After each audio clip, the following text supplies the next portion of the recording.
बिस्मिल्लाहिर्रहमानिर्रहीम। आज की क्लास में हम लोग जो है वो केमिकल टेस्ट पढ़ेंगे, सारे के सारे टोटल जितने भी हमारे केमिकल टेस्ट होते हैं। और जो हमारे केमिकल टेस्ट हैं इसमें मोस्टली बच्चे ना बहुत सारी गलतियां करते हैं, और इसमें से तकरीबन 6 मार्क्स के क्वेश्चंस मस्ट पेपर में आने हैं आपके। तो प्लीज़ आप इस पे ज़रा तवज्जो दीजिएगा, क्योंकि 6 मार्क्स जो हैं वो पोजीशन के लिए बहुत ज़रूरी होते हैं। तो अगर आपने पोजीशन लेनी है या अच्छे मार्क्स लेने हैं तो 6 मार्क्स बहुत अहमियत के हामिल हैं। अच्छा जी, अब सबसे पहले हम लोग देख लेते हैं हाइड्रोजन का टेस्ट।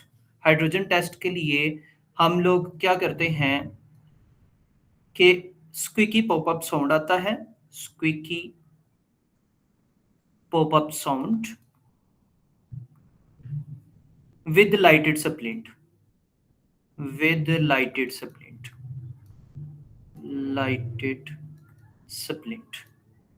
ठीक हो गया। अच्छा, अब बच्चे क्या करते हैं, बच्चे जस्ट इसमें स्क्वीकी पॉपअप साउंड लिख देते हैं, या फिर आगे विद लाइटेड सप्लिंट जो है वो लिखना भूल जाते हैं, जिसकी वजह से इनको मार्क्स पूरे नहीं मिलते। इसमें 0 मार्क मिलेगा अगर आपने जस्ट स्क्वीकी पॉपअप साउंड लिखा। ठीक है। अच्छा, इसमें ये पूरा लिखना बहुत जरूरी है। ऑक्सीजन का टेस्ट जो है, relights the glowing splint, relight the glowing splint, glowing splint. ठीक है। इसके बाद आ जाता है आपके पास कार्बन डाइऑक्साइड का टेस्ट।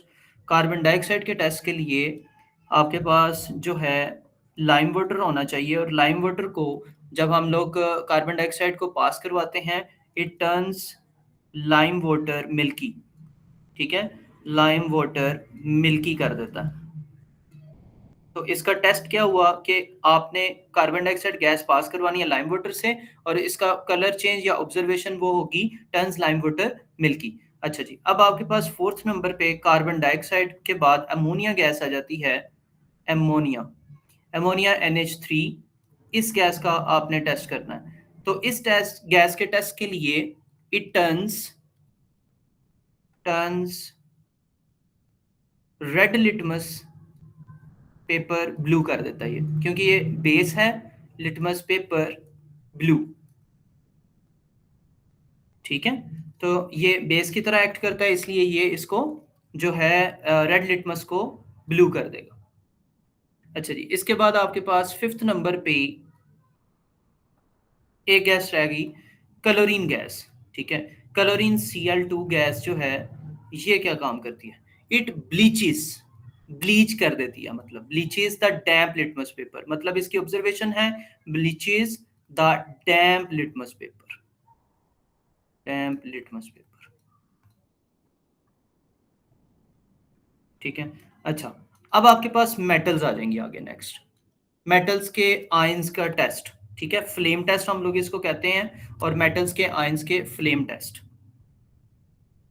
तो अब आपने करना क्या है, यहाँ पे मेटल आयंस, इसका एक टेबल बना दे तो मेटल आयंस, और यहाँ पे हमारे पास फ्लेम का टेस्ट होगा, फ्लेम टेस्ट कलर। ठीक है, आपने क्या करना है, जो जो कोई भी मेटल है उसका जो है वो मेटल को आपने किस पे प्लेस करना है, फ्लेम के ऊपर प्लेस करना है, देन वो डिफरेंट कलर्स आपको शो करेंगे। ठीक है, तो उस कलर से आपने आइडिया लगाना है कि ये जो भी सब्सटेंस आपके पास अवेलेबल है उसमें कौन सा आयन है। ठीक है, अब पेपर में आपके पास था लिथियम। ठीक है, अब बच्चों ने ऊपर क्वेश्चन में पूछा गया था कि लिथियम मतलब मेटल आयन का बताओ, तो जस्ट उन्होंने बच्चों ने ये लिख दिया था लिथियम। तो आपने लिथियम नहीं लिखना पेपर में, लिथियम आयन लिखना है पॉजिटिव चार्ज के साथ। ठीक है, अदरवाइज वो आपका गलत कंसीडर किया जाएगा। इसके बाद सोडियम का टेस्ट होगा, सोडियम के बाद आपके पास पोटेशियम का टेस्ट है, फिर कैल्शियम है, फिर कॉपर का टेस्ट है। ठीक है, ये आपके पास 5 टेस्ट जो आपके सिलेबस में इंक्लूडेड हैं वो आएंगे। ठीक है। अच्छा, अब इसमें होता क्या है कि जब भी आप लिथियम को बर्न करते हैं तो इसका कलर आपके पास रेड कलर आता है। ठीक है, रेड कलर का फ्लेम, रेड फ्लेम। उसके बाद सोडियम येलो फ्लेम होता है, और ये पोटेशियम लाइलेक फ्लेम। ठीक है, और कैल्शियम, कैल्शियम और कॉपर में, कैल्शियम और कॉपर का कलर कैल्शियम का ऑरेंज रेड कलर होता है, कैल्शियम का कलर ऑरेंज रेड कलर, ठीक है। और इसमें इसका कलर जो है ब्लू ग्रीन कलर होगा, यहाँ पे ब्लू ग्रीन, ठीक है। ये आपने एज इट इज इसको याद कर लेना है। तो ये आपके जो मेटल के आयंस हैं वो उसके टेस्ट भी क्लियर हो जाते हैं। अच्छा, एक चीज और बता दूं, यहाँ पे ये मेटल आयंस अकेले एग्जिस्ट कभी भी नहीं करते, ये मोस्टली किसी ना किसी सब्सटेंस के साथ आएंगे। आपको क्या देगा, लिथियम कार्बोनेट है, ठीक है, उसको बर्न करो, उसका फ्लेम टेस्ट करो, ठीक है, और फिर चेक करो कि उसका कलर क्या आता है। तो अगर वो रेड कलर का फ्लेम दे रहा है, सो देन इट इज आपके पास ये लिथियम आयन है, ठीक है। नेक्स्ट आपके पास जो है एनाइंस और केटाइंस के टेस्ट आ जाते हैं। एनाइंस, अच्छा, एनाइंस क्या होते हैं, जब भी एक एटम या ग्रुप ऑफ एटम्स अपने इलेक्ट्रॉन गेन कर ले तो उसके ऊपर नेगेटिव चार्ज आता है, ठीक है। तो ये एनाइंस होते हैं। इसमें आपने तीन चीजें जो हैं वो याद करनी है। मेन आपके पास यहाँ पे जो टेस्ट है दरमियान में आ जाएंगे, और यहाँ पे ऑब्जर्वेशन आ जाएगी, और यहाँ पे हम लोग एनाइंस लिख देंगे।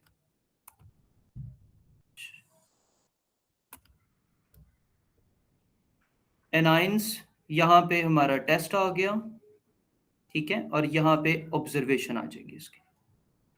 हमें कैसे पता लगेगा देखकर कि ये कौन सा एनाइन है। अच्छा जी, अब मैं आपको सिमिलर एनाइंस इकट्ठे लिखवा दूं, ठीक है। आपके पास जो कैल्शियम है, कैल्शियम आयन, ये सॉल्यूशन के अंदर, सॉरी क्लोराइन, क्लोरीन आयन जो है ये सॉल्यूशन के अंदर आए।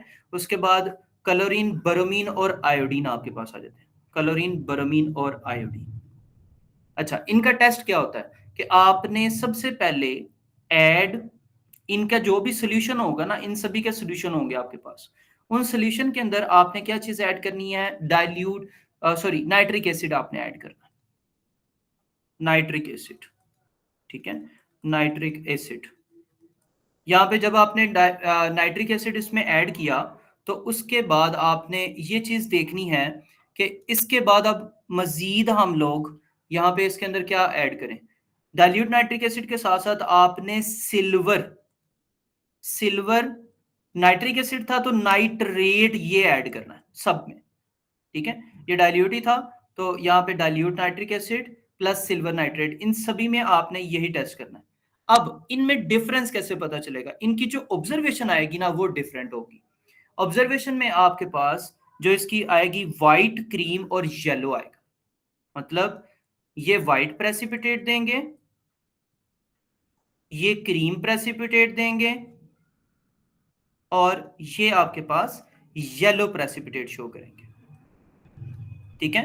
अच्छा, अब इसके बाद आपके पास मजीद जो है उसमें आ जाता है सल्फेट आयन, SO4-2, ठीक हो गया। अच्छा, सल्फेट आयन भी बिल्कुल सिमिलर, मिलता जुलता ही है, ठीक है। उसमें आपने देखना है SO4-2, और आपको पता है कि ये आयन इसका भी सोल्यूशन होगा। तो इसके टेस्ट के लिए हम लोग इसमें क्या चीज ऐड करें, तो आपने ये चीज देखनी है कि इसमें भी डाइल्यूट नाइट्रिक एसिड ही ऐड करेंगे, फिर ऐड डाइल्यूट, पहला स्टेप सेम है, डाइल्यूट नाइट्रिक एसिड, ठीक है। और साथ में आपने इसमें ऐड करना है बेरियम क्लोराइड सॉल्यूशन, ठीक है, बेरियम क्लोराइड सॉल्यूशन। अच्छा, अब इसके बाद इसकी ऑब्जर्वेशन आ जाती है कि आपको कैसे पता चलेगा कि ये सल्फेट आयन है, इसमें व्हाइट कलर के प्रेसिपिटेट आपको शो करेगा। तो यहां पर भी आपके पास व्हाइट प्रेसिपिटेट, पीपीटी। अच्छा, इसके बाद लास्ट एक आपके पास रह जाता है जो कि एनाइन में आता है, वो है आपके पास कार्बोनेट का टेस्ट, CO3-2, और ऑब्वियसली ये भी सॉल्यूशन के अंदर होगा। अब इसमें थोड़ा सा चेंज है कार्बोनेट के टेस्ट में। इसमें सबसे पहले आपने डाइल्यूट एसिड, हाइड्रोक्लोरिक एसिड इसमें ऐड करना होता है, डाइल्यूट हाइड्रोक्लोरिक एसिड HCl, ठीक है। और फिर आपके पास एक गैस प्रोड्यूस होती है, carbon dioxide gas, test for the carbon dioxide, then hydrochloric acid add किया, then test for carbon dioxide gas production, test for CO2 production, ठीक है। तो ये आपके पास बनेगी, प्रोड्यूस होगी कार्बन डाइऑक्साइड गैस, और फिर आपने इसका टेस्ट देखना है। अब इसमें ऑब्जर्वेशन क्या आएगी, क्योंकि इसमें कार्बन डाइऑक्साइड गैस प्रोड्यूस हो रही है, इसलिए यहाँ पे बबल्स फॉर्मेशन होगी, बबल्स फॉर्मिंग, ठीक है, या हम लोग इसको फिजिंग लिख सकते हैं, फिजिंग। तो यही आपके पास एनाइन के सारे टेस्ट कंप्लीट हो गए। अब आपके पास कैटाइन के टेस्ट आ जाते हैं। कैटाइन, उसमें भी सेम है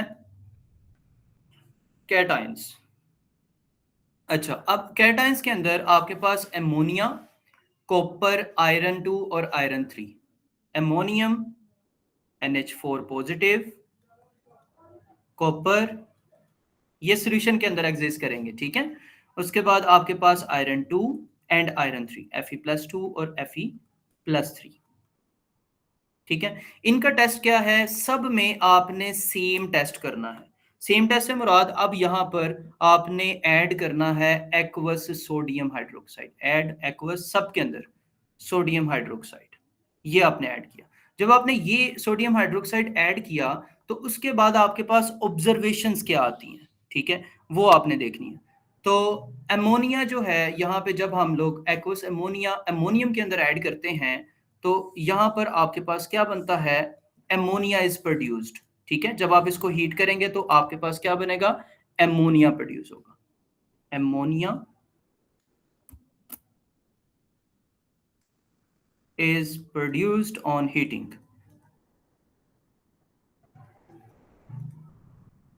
ठीक है। इसको जब आपने ऐड किया इसके सॉल्यूशन के अंदर और साथ में आपने हीट किया तो आपके पास अमोनिया गैस प्रोड्यूस होगी। इसी तरह कॉपर का जब हम टेस्ट करेंगे उसमें भी effect of sodium hydroxide add करेंगे और लाइट ब्लू प्रेसिपिटेट बनेंगे।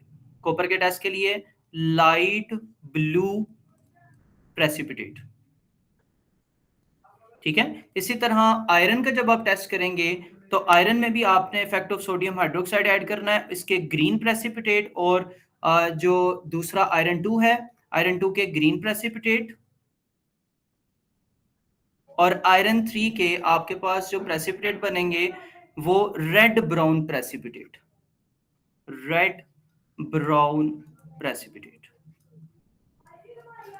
ठीक है। तो ये बनेंगे। और ये एक और चीज आपने इसमें छोटी सी याद रखनी है, ये सारे इनसोल्यूबल इन एक्सेस हैं।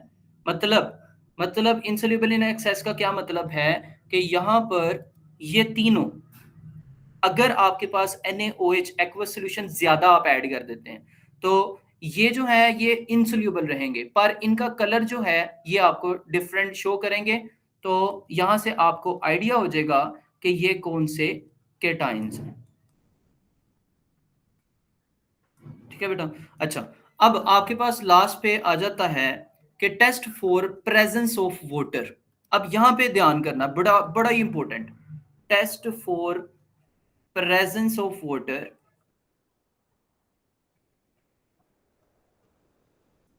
और एक है test for purity of water. ये दो डिफरेंट चीजें हैं, ठीक है, प्योरिटी ऑफ वाटर, ठीक है। अच्छा, अब बच्चे इसको मिक्स कर देते हैं। आपने जब भी वाटर की प्रेजेंस चेक करनी है तब आपने क्या करना है, आपको चाहिए एनहाइड्रस कॉपर सल्फेट। एनहाइड्रस क्या होता है, एनहाइड्रस जिसमें वाटर कंटेंट नहीं होता, ठीक है। कॉपर सल्फेट आपने एनहाइड्रस लेना है सॉलिड फॉर्म में, ये व्हाइट कलर का होता है। देन इसके अंदर हम लोग ऐड वाटर इन इट। जब हम इसमें वाटर ऐड करेंगे तो ऑब्वियसली वाटर इन इट, जब वाटर की प्रेजेंस होगी तो ये क्या कलर देगा, आपके पास ये ब्लू कलर शो करेगा, ठीक है। It gives blue colour, blue solution, ठीक है, जो कि आपका कॉपर सल्फेट अब एक्वस सॉल्यूशन बन चुका है वाटर की प्रेजेंस की वजह से, ठीक है। ये टेस्ट आपने किया कि व्हाइट से ब्लू चेंज आया है इसमें। अब जब प्योरिटी की बात आती है तब आपने check the fixed boiling point of water, the fixed melting point और बॉइलिंग पॉइंट, आपने ये चेक करना, melting point and boiling point of water, ठीक है। जब भी आपके पास ये एग्जैक्ट आएंगे इनके बॉइलिंग पॉइंट्स और मेल्टिंग पॉइंट्स, मतलब वाटर को आप बॉयल करते हैं तो ये 0 डिग्री सेल्सियस पे मेल्ट हो जाता है और ये 100 डिग्री सेल्सियस पे बॉयल हो जाता है इससे आगे, ठीक है। तो अगर ये फिक्स होगा तो ये प्योरिटी बताएगा, अगर ये फिक्स नहीं है, इसमें कोई फ्लक्चुएशन आ रही है, तो ये प्योर नहीं है, ठीक है। इसके बाद मैं आपको कलर चेंज दोबारा मैं थोड़ा सा रिवाइज करवा दूं एसिड बेसिस के, ठीक है। इसमें आपके पास ना 4 आते थे इंडिकेटर्स के कलर, मैं चाह रहा हूँ कि आपके पास सारे के सारे कलर चेंज जो है ना वो एक जगह पे आ जाए। इंडिकेटर्स, इंडिकेटर्स इन एसिड, ठीक है, एसिड्स के अंदर, और आपने याद करना है बेसिस के अंदर, ठीक है। अब आपके पास इंडिकेटर्स कौन कौन से थे? इंडिकेटर्स हमारे पास 4 थे, ठीक है। सबसे पहले हमारे पास इंडिकेटर आ जाता था यूनिवर्सल इंडिकेटर, यूनिवर्सल इंडिकेटर, ठीक है। उसके बाद आ जाता है मिथाइल ऑरेंज, मिथाइल ऑरेंज के बाद फिनोल्फेथलीन, फिनोल्फेथलीन,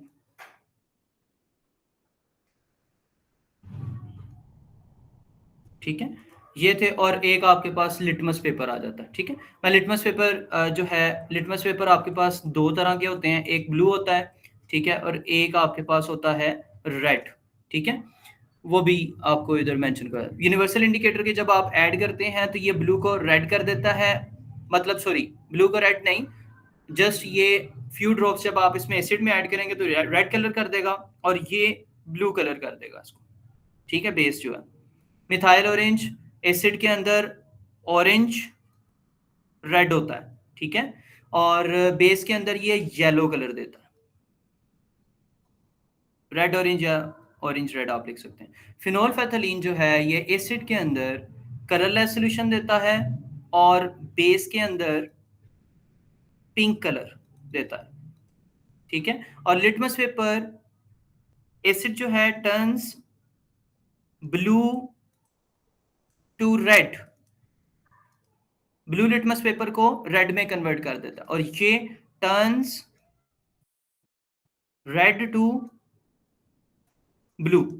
तो अब आपने एक सिमिलरिटी इसमें नोट की कि यहां पर जो यूनिवर्सल इंडिकेटर है वो भी रेड ही कर रहा है, यहां पर भी रेड ही हो रहा है, और बेस जो है यूनिवर्सल इंडिकेटर ब्लू कर रहा है और लिटमस पेपर भी ब्लू ही आपको शो कर रहा है, ठीक है। ये सारा आपका केमिकल टेस्ट कंप्लीट हो चुका है।